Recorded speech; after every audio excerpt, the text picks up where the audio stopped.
Hey everybody, welcome back to EQN Sports, driven by Holiday Auto Group. I am Drew Stew, and this is important and this is exciting. We're talking about war horses for veterans, and I'm sitting up here with Taylor and Jake. Guys, welcome out here. And before we get started, gentlemen, the Army Marine Corps, thank you for your service, guys. Yes, sir. Really thank you. Got your agent calling you already? Yeah, right. Sorry about that. Hey, fellas, so this is a neat deal. We've been sitting up here talking for about 10 or 15 minutes about men and women who serve, not only in our armed forces, our military, but our first responders and that. You guys have a very, very cool mission. Tell me about the mission and where this all started. Yeah, so Jake, if you want to start with the history.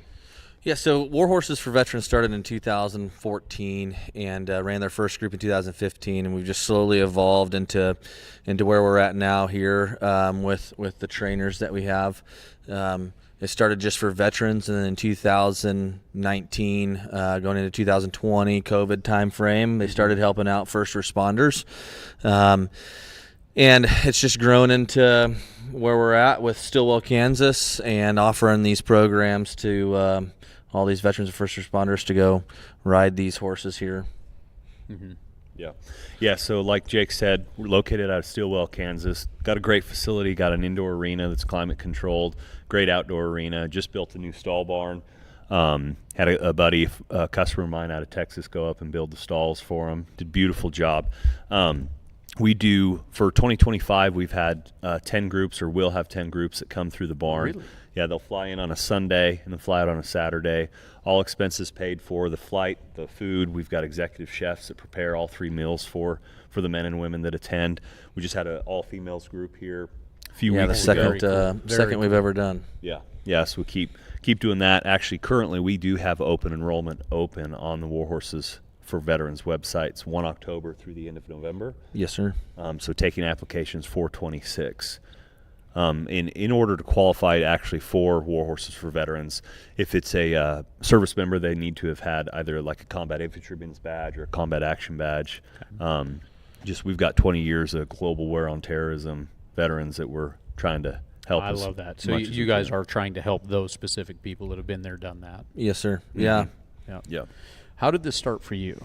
Yeah, so late of 22, I was contacted by War Horses for Veterans because I don't know how they found out of my previous service in the Army, and then going into the horse training in the cow horse world. But they reached out, hey, would you be interested in coming and checking out one of these groups and helping out? And initially I declined because a lot of the equine assisted therapy programs for veterans are somewhat surface level. It's middle-aged women leading former war fighters around on foundered geldings, and I wasn't wanted to be a part of something. You like were out that. on that. I'm you out. were out on that. I'm deal. out. Yeah. And the former director though, who invited me, kind of laughed. He said, "Dude, that's not what we're doing here. Like, it's a lot more in depth, like deep water, learning how to swim." And I said, "Okay." My wife encouraged me to actually check into it, so I committed to a program to come up and help with the last half. I actually was speaking to Tana Dilday, Russell's wife, and she said, "Hey, I think that's something that Russell would really like to check out."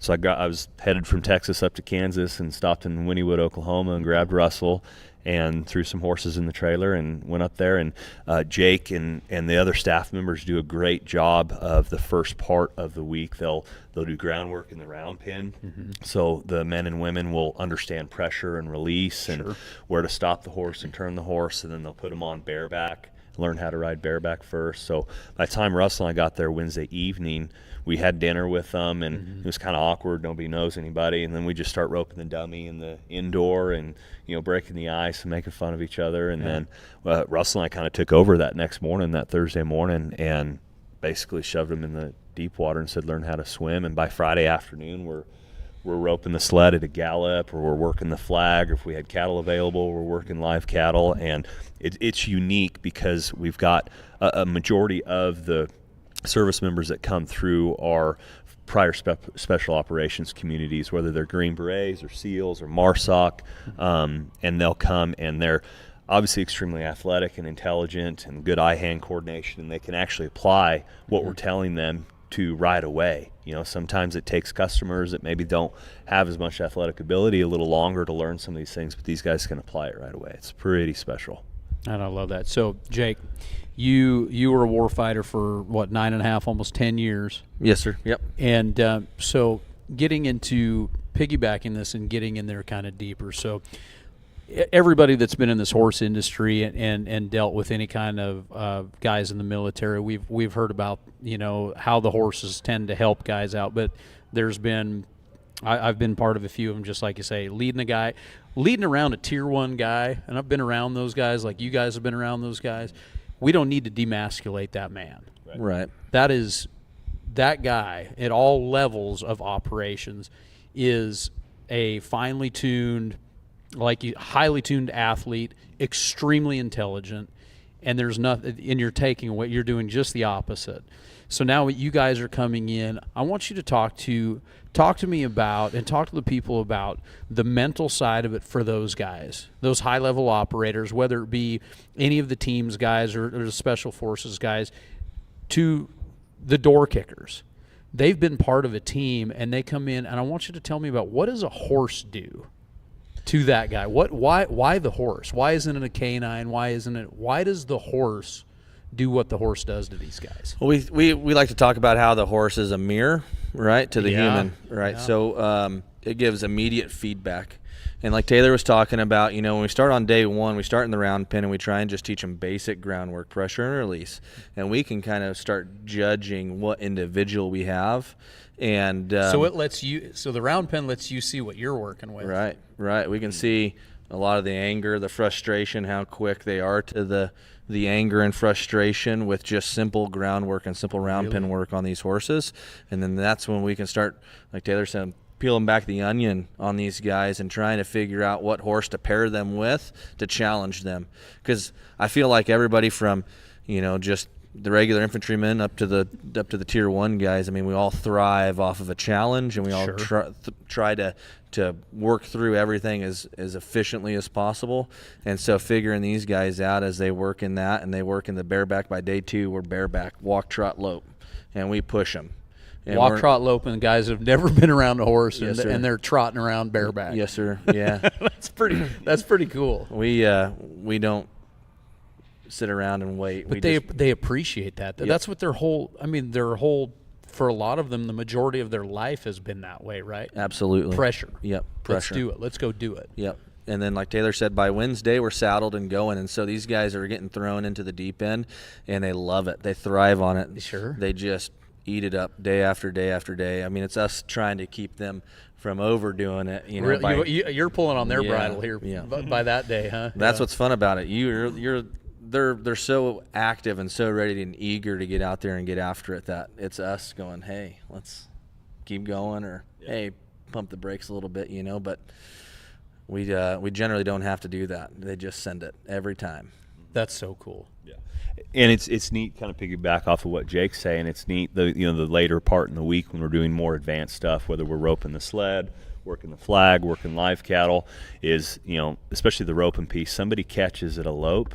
I mean, if the first person that catches a lope, like, it's on. I bet everybody wants to get after it. I bet it's something like you've never you think it's competitive. Yeah, watch out. So it's neat watching those guys compete, and you mentioned, Drew, about the mental side. So we've done several throughout the years, different mental health parts to that with clinical psychs. But now Jake had was it last year? Yes, sir. A group of military chaplains came through the program. Oh, man. And so now what we're doing here that started this summer is those chaplains now come in and help navigate some conversations with these guys, whether it's as a group or one-on-one. Yeah. So usually in the morning, we all do chores together, clean stalls and feed. And then which Mario really likes it when the guys show up, help out. And then we'll go have breakfast, and then usually chaplain will have some sort of question that'll just spark some brain power and some thought. And then in the evening we'll sit around the fire and talk about the day and talk about conversation. And I mean, you'll get yoked 250-pound dudes crying about. I was just going to say. Yeah, you know, whether it's a struggle with a marriage, you know, maybe a divorce or lost teammates, or you know, the relationship with their kids. That, you know, the military service takes a toll on our personal lives, and so just getting them guys sitting down together and talking through it helps. There's nothing more powerful than that guy you were just talking about breaking down in front of you. There's nothing more powerful than that, because that is a trained killer or whatever he may be have done in his past, but a guy that has worked so hard and is so unbelievably tough. And that you kind of took the words out of my mouth. I was going to ask you about that when you guys finally see that release from those guys. They're about day 3, 4, something right in there. I bet it's extremely rewarding for you guys too. Yeah, absolutely. Yeah, it is. You know, it's humbling in what we do. You know, week after week, like Taylor said, we do about 10 groups. You know, and so being around just the team mentality again and being able to help each other through things. Yeah, it's not on the battlefield, but you know, the war still goes through our minds, and it's good to be there for each other and work through that kind of stuff, and it's humbling in many ways. Jake, how did you like, what is your past on the horse side of it? Like, how did this all come to pass for you? I grew up in Illinois, and just kind of had horses around, nothing overly crazy on that side of things. And when I got out of the Marine Corps in 2017, a friend of mine named Jeremy's Future, he gifted me a horse through an organization called Charlie 5, and kind of sparked my interest in it again. And I got invited down to War Horses myself to be a part of some groups. It looked a little bit different back then. They were generally kind of weekends or 3 days, maybe 4, kind of come in on a Thursday night. And I just stuck around long enough that they offered me money to stick. Like, man, he's not leaving. We need to work this guy into the program, huh? Yeah. So I picked up my wife and 3 kids, and we moved from Illinois. I was working as a sheriff's deputy after the Marine Corps, and moved my wife and 3 kids down to Kansas and just started working. So are you doing this? Is this your full-time gig then? It is. Yes, sir. Yep, my full-time job. And yours too, kind of outside of training horses? Yeah, or? So I have outside customer horses, and then also work for War Horses. What a cool deal. Yeah. What a cool deal. Yeah, and I think talking about, you know, the emotions and seeing guys, you know, and to piggyback on Jake brought up Charlie 5. So it's we kind of work together with Charlie 5. He's out of New Mexico. And what Jeremy does with Charlie 5 is helps pair veterans with a horse. Oh, really? Whether they're able to pay for part of that horse or it's a donation. And literally 3 hours ago, we had a horse set up. And for one of the guys that's showing Saturday night, which we talk about that, but he was given a horse, and I mean, he's crying, his wife's crying, you know, and this horse has won $50,000 in the cow horse and $50,000 in the cut, and like, this is a horse. This is a legit horse. Yeah. A legit and horse. he's good. He's from the Northwest, rides with Trent Peterson a lot, and Dean McCann, and so he's wanting to show. He's wanting it bad. How cool is that? Yeah, and we spent the last few days together, you know, getting ready for this event. And he's like, dude, I see the prices of these horses, and I'm never going to be able to afford this. Yeah. I'm like, yeah, sure, man. You know, all in God's timing, We all something knew will what's happen. happening. Yeah, something will happen. So that was pretty special. Oh, good for you guys. That's awesome. Yeah. That's awesome. Yeah. The horses are special to the whole entire program, you know. Yeah. I mean, we got to have some special horses to make this happen, just like on Saturday night, you know. These are, most of them, you know, we've been blessed to be around some great people and some great trainers and stuff, and some great individuals that own great horses. But, you know, half of them are War Horses. They come from our program, and they're going to be going down the fence with the veterans on them. You know, on and we Saturday. got 5 of them, right? We got 5. 5 guys. Who are the guys that are showing? Yeah, so we got Mark Nooch, which he's got a pretty special story. He was the ODA 595 commander in the invasion of Afghanistan. Oh, wow. Was, like, if you've seen the movie 12 Strong, that's Mark.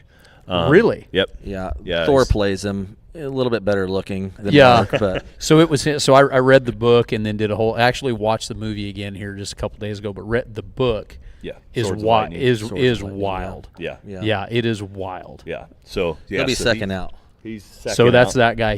That's very cool. Yeah. Rick Hodges, former active duty Green Beret, now in 19th Group, which is the National Guard Special Forces group. Ryan Overland, 20 years retired.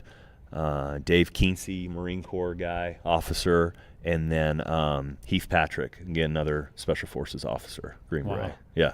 So that'll be Saturday evening right after the open rein work finals, before the open fence work finals. So cool. Mm-hmm. So cool. Yeah. So they're just going to go down the fence. We're going to have kind of a little just celebration of these guys, and what a great deal for the NRCHA to stick that right in the middle of it. Why the cow horse? What is it, because of you, or how did all that work? Like, yeah, it's because of Taylor. No. So one of our board members, Wayne Hansen's kind of been around the cow horse world a little bit, and he reached out to Chris and Sarah Dawson originally about just kind of representing. Sure. And it just evolved from there. I mean, everybody just kind of jumped on board, and we knew that this is where we needed to be and where we wanted to go, just because it's hard. It's you got to think, you got to try hard, hard. And this is the hardest, isn't it? I mean, I'm a team roper, guys, but I've told everybody sitting up here, this is tough. Mm-hmm. What you guys are doing on these 3-year-olds, we've all been around the cutting and the rein and the whole deal, but this is a special thing, and it is hard. Yeah, absolutely, and not to discount any of the other Western performance horse. they're all amazing. Yeah. Absolutely, no disrespect at all to them. Because the NCHA does a good job reaching out to the military and the reiners as well. He just did a reining deal with the Paint Horse Association. Yeah. Yep. But like you said, Drew, I mean, it's rein cow horse. Like, I mean, there's nothing cooler than going wide open down the fence. I got to come and do it with you. Like, I've got to. Watching the finals last night, I can't wait. It is so cool. Mm-hmm. If you compete at all on a horse, this is the deal. Yeah. I mean, I'm biased because I grew up a little bit, but that's okay. being around it. But I mean, if we can get these guys to successfully run a fence pattern, which we have, I mean, it's just so rewarding. It's that in the cut and the reining has challenges too, but the split second decision making that you have to make in a fence run, like there's nothing else to compare to it. And once you commit, you're there. You're there. Like, that's it. Yeah. You commit one time, and it's make it or break it. Make it or break it. Yeah. Mm-hmm. I love that. Yeah. That's so cool. Yeah. And so, our organization is 501c3 nonprofit. We're completely run off of donations. We don't do any federal grants because we don't want to have any strings attached. No strings. Good for you guys. Good for you guys. The co-founders, Pat and Andy Brown, have been a great asset to the program and continue to support the War Horses mission. But we have other ways of fundraising. We do a Derby party first Saturday in May during the Kentucky Derby, and that's cool. It's huge. It was. I think we had 400 people there this last year. We turned an indoor arena into like an event center, put down a whole wood floor. This year will be year 5 that we're doing it, and I mean, it's catered. How cool! And then you just do like a big Derby watch party, and huge. I bet that's cool. Hats and all. Tito's sponsors it every year. Big hats, little Tito's. It'll be all right. Right. Yeah. Then other private donors, that step in, and another thing that we've come up with is called the War Horse Warriors program. Okay. And what it is, it's a monthly auto deposit, just make fundraise. It's a monthly donor program. Yeah, that's awesome. $5 a month, easy. $50 a month, whatever somebody. I sign up. I don't have to worry about it again. It just comes out. Yeah, exactly. Cancel your Netflix and do this, guys. I mean, really and truly. Right. Yeah. Right. Yeah. The other side of it is the horses. So we're always looking for great horses. Maybe somebody that's willing to donate, and they can donate a younger horse, or just a solid. Middle-aged gelding, right? That can. It's $150,000 in the cutting pen and $50,000 in the cow horse. Yeah, that's all we need. That's it. We're not asking a lot. No, I'm just. We just work with whoever can. That's so cool. Give us some good horse flesh. That's awesome. And where in Kansas is it again? Stillwell, Kansas. Stillwell. Yeah, just south of Kansas City. Gotcha. Perfect. I'm 45 minutes from the airport. I'm gonna have to come up and see you. I'm up there just outside of Tulsa, not very far away. Straight up 69 highway. Yep. Oh, really? Just head straight up? Just straight up 69 highway. We're like a mile and a half off the highway before you get to Overland Park. That's so cool. That's so cool. I had a friend of mine that she was a cutter and she was a therapist. That's what she was doing, and big time. And she just unfortunately had a stroke. But this is what she wanted to do. And she had a bunch of guys, not a bunch, but a handful of guys, all different levels. And the thing that she talked about is that she didn't realize when you get a man or a woman out there next to a 1,000-pound animal, that's why it's the horse versus kind of bringing this deal full circle. There's something about the horse, isn't there, guys? The animal itself. When you get that guy out there next to a big, powerful, as men, we appreciate the power of other men. We appreciate the drive of other men. And you're out there with an animal that has drive and power. And it's amazing. That's what she told me firsthand, that it was amazing to see what these guys would do in the presence of a horse. Yeah, absolutely. You're right, Drew. And what she said, absolutely spot on. And like what Jake was saying earlier about the round pen work, and you can see the anxiety, the anger, the fear of this 1,000-pound animal, you know. I mean, guys will fall off doing the round pen work or open around outside, and I mean, they get right back on and get after it after we all make fun of him, you know. Yeah, we got to make fun of him, right? Yeah, that's absolutely. part of it, right? Absolutely. But yeah, you can see, you know, that horse pick up on it, you know, and then Jake knows the program horses real well and can be like, hey, I think maybe, you know, this guy, it would be a good team with this horse. Sure. You know, as they start advancing throughout the week and riding, he does a great job of pairing everybody together. That is so great, you guys. Thank you so much. So where do we go? We go online to It's warhorsesforveterans.org. perfect, Yep, easy. and we're on all social media, all across the platforms, so we're pretty active there too. Cool.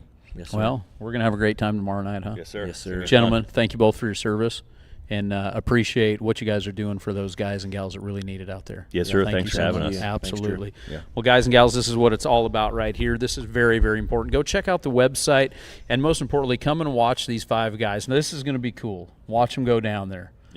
High-level operators going down the fence. It is going to be very, very cool tomorrow night. We're going to do that. And thank you both for doing what you're doing, for everybody out there that has donated to this great, great cause, War Horses for Veterans.